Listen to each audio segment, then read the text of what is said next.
Over a year ago, I built my crested gecko a bioactive vivarium. Now, after a year, this is what it looks like. Bland, fake, and overall it doesn't seem alive. Compared to what I did for my lychee, I knew I could do so much better. So it was time to tear this old tank apart and turn it into his dream bioactive vivarium. Starting with day one, it was time to tear this old thing apart. Now, after a year of tank building, I learned a lot from all my past mistakes and improved on a lot of different aspects of creating these custom backgrounds. From figuring out what works and what doesn't, and figuring out what can save me the most time and money, this tank is only the start to the ones yet to come.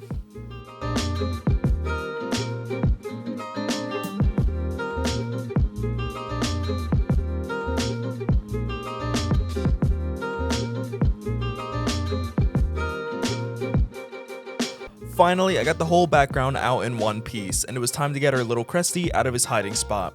One of the issues I always had with this background was there was too many places I couldn't reach, and it made it harder to monitor my animal's health. As you can see though, our little friend is healthy and happy, and I can see why so many people love these reptiles. He will temporarily be in this little tub while his new enclosure is being worked on.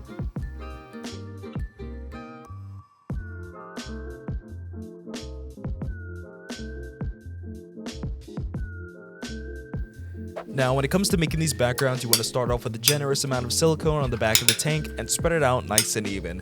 It gives the wooden spray foam a good place to stick onto and allows the tank to last, and make sure you won't have to do much maintenance in the future.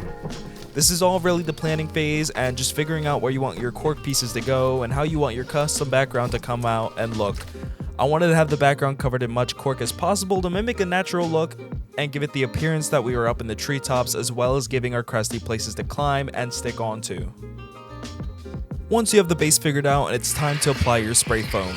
Both the gaps and cracks and the black pond and stone spray foam work really well, and if you aren't confident in your ability to cover up the white spots with regular spray foam, the black pond and stone may be a better fit for you, though the price for one can is a lot higher and less cost effective. You can get creative with the spray foam, creating different patterns and textures as you go, and making sure all of your cork is really set into that background.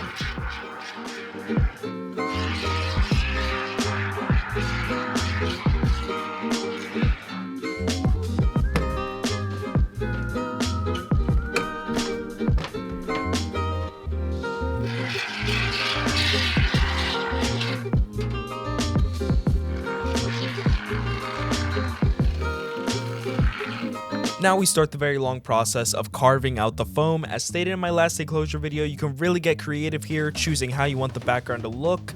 Some people like it rocky, some people like it looking a little more smooth. For me personally, I made it a little smoother, kind of went along with all the wood pieces to make it form together, make it look more smooth and natural. And then I cover it up with silicone and eco earth. Some people use dry lock, and that is more for if you're doing a rocky background or something for a heavier species. For my purposes, eco earth works perfectly fine and makes it look very natural.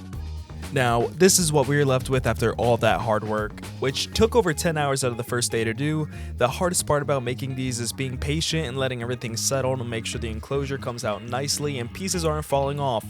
For the last part of day one, I went in there and added sheet moss all over the tank to add more green, which was what I was lacking in the previous enclosure and many of my other current enclosures.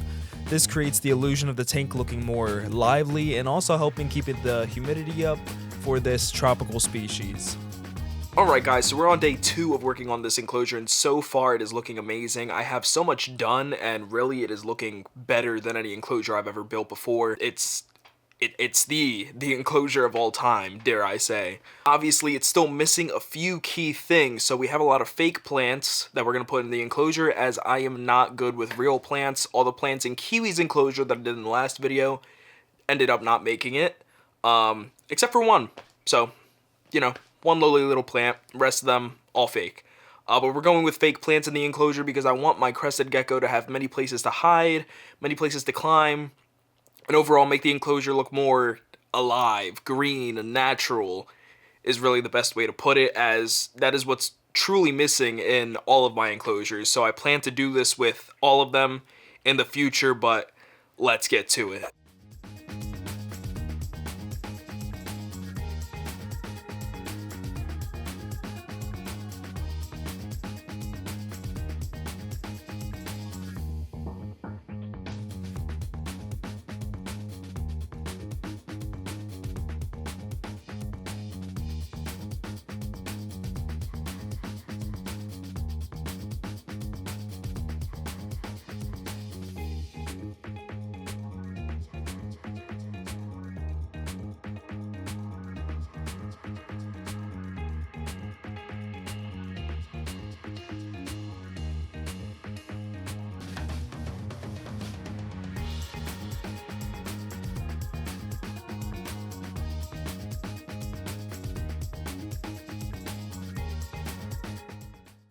As I continue working on this enclosure, I thought everything was going well. You know, it looked really good, and all of a sudden, I dropped my camera and broke my camera lens.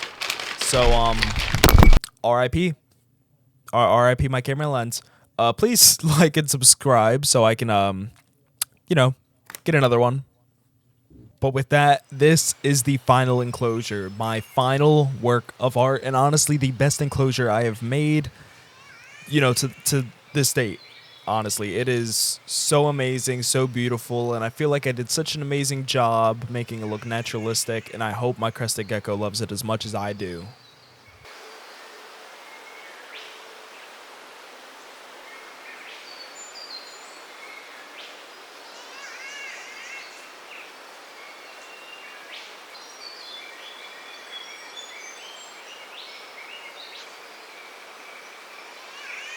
And last but not least, day 3. This took 3 whole days. 3 whole days. That's a lot of time. But it was all worth it. As you could see, we're about to put Mocha, our crested gecko, into his new enclosure. And honestly, it's such a work of art. It's so beautiful, so naturalistic, and honestly what I was always looking for my animals enclosure. And I am so excited to do this with the rest of my enclosures.